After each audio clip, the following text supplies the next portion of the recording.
I know we ladies love pink, but it takes a real man to drive a pink car.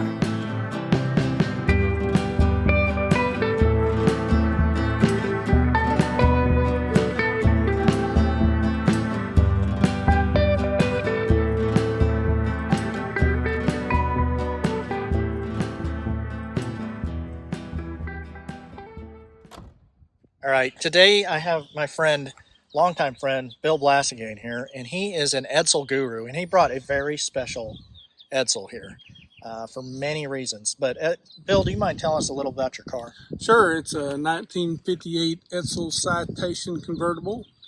One of my buddies by the name of Dan Myers had purchased this car out of California back in 1977, and he took it up to Minnesota and stored it for lots of years, and he wanted me to restore it, so he brought it down to Amarillo, Texas back in 2000, and we just, was doing work here and there, and finally 2017, and we took it to a show, and it showed very well, and offered me the car, so I purchased it, and here we are now.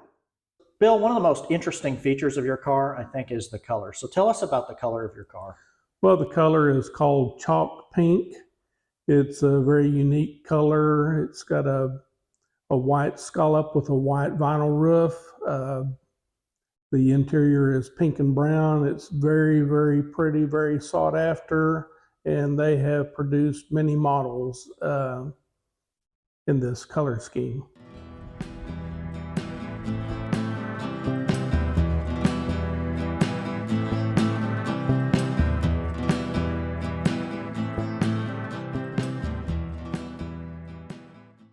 Tell me a little bit about how many Edsels did they make?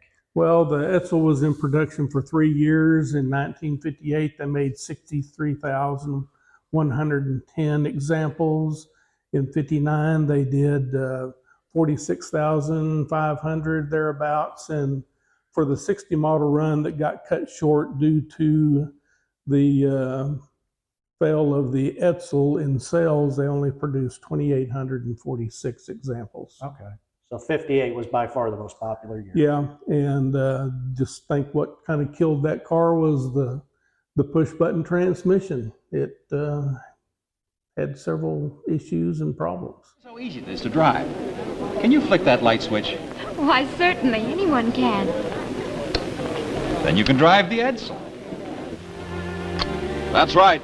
Driving the 1958 Edsel is as easy as flicking a light switch. For Edsel's exclusive new Teletouch drive shifts electrically at a touch. It's a new idea that puts shifting where it belongs. Tell me more about the push-button transmission. I know that was one of Edsel's downfalls. Well, it was a major engineering feat for Ford engineers to come up with this, and it was operated by a little electric motor and some relays, but the major problem with this transmission is if you parked on an incline or a decline and put it in park, you let off the brake and you've got 4,000 pounds of pressure put onto that parking prong. Then whenever you come back and hop in the car and start it up and push it in drive, that motor didn't have enough power to pull that prawl out, and it would sit there and just fry the motor.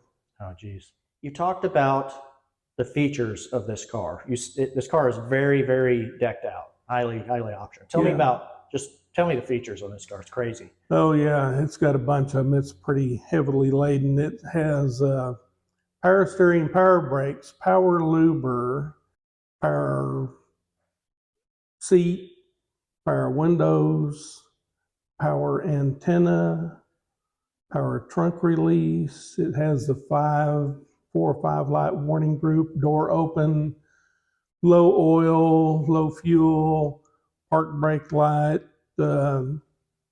has exhaust deflectors, the speed warning light. It has bumper guards,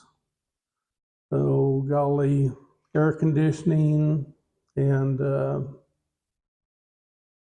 I think that's just about it, but it had everything that you could get on the car. It's got it. some of the hard parts to find are the Edsel trunk bar, because that was convertible and convertible only. They only produced 930 of the Citations in 1958. So, you know, that along with some dash trinkets and stuff like that are pretty hard to get a hold of. There's two things I want to hear more about. Number one is convertible with air conditioning in the 50s. How rare would you say that is? Does it work? Oh, you know, that was kind of the forefront of air conditioning coming out. They set the grill right on top of the dash, and you got air, cold air hitting hot air immediately. So it wasn't very efficient, and was just more of a gimmick than a practical item to use for a car. And the second item that's got my curiosity is, you said it has a speed warning light? Speed warning light. There's a dial in the middle of the dash, and you set that dial to whatever speed that you don't want to go over. And if you do excel that speed, then the dome of the rotating speedometer will illuminate red. So it doesn't automatically throw it in park. That's probably good. No. And another thing that you need to remember about driving these cars is if you're out on the road and you're getting a little bored, you do not want to push it in reverse or put it in park while you're traveling 70 miles an hour, because it might leave that transmission on the highway. All right, so Edsel had a variety of engines. They're kind of different. Tell us about what engine options there were and what this one ended up with. Well, for the 58 models, the Citation and Corsairs, they were equipped with a 410 cubic inch, developed about 345 horsepower, 475 foot-pounds of torque. Now, the smaller series, Ford came out with a new engine called the FE block, which is meant for Ford Edsel, and they were 361s. They were nothing but a 352 bored out 5,000ths, and with a 3.5-inch stroke, and then the 390s developed off of that engine. And how many Edsels have you personally owned or do own? Oh, you know, I've got a lot of junk, but I do have some pretty nice drivers. I've got a shop full. I probably have 7 or 8 that we drive around, and I've restored 13 examples and sold some and kept some. So okay, yeah, one of the neater ones I think we'll do another video on coming up in the future is your wife's girlfriend car. She's got a Edsel wagon that's just really crazy. Well, I'll just leave it as a teaser. We'll do that one in a later video, but it's really cool. I need to get that one on video. But yeah, I think this car is a beautiful example of what Edsels could have been. You know, if people would have recognized them, and they would have been probably more reliable. Well, they sure do draw a crowd at a car show and get lots of thumbs ups going down the road. Thanks to Bill for bringing by this superb example of one of Ford's most misguided products. It's a really awesome car, and I really appreciate all the work he put into it. And thanks again for showing us that pink cars can be cool. Until next time, thanks for watching.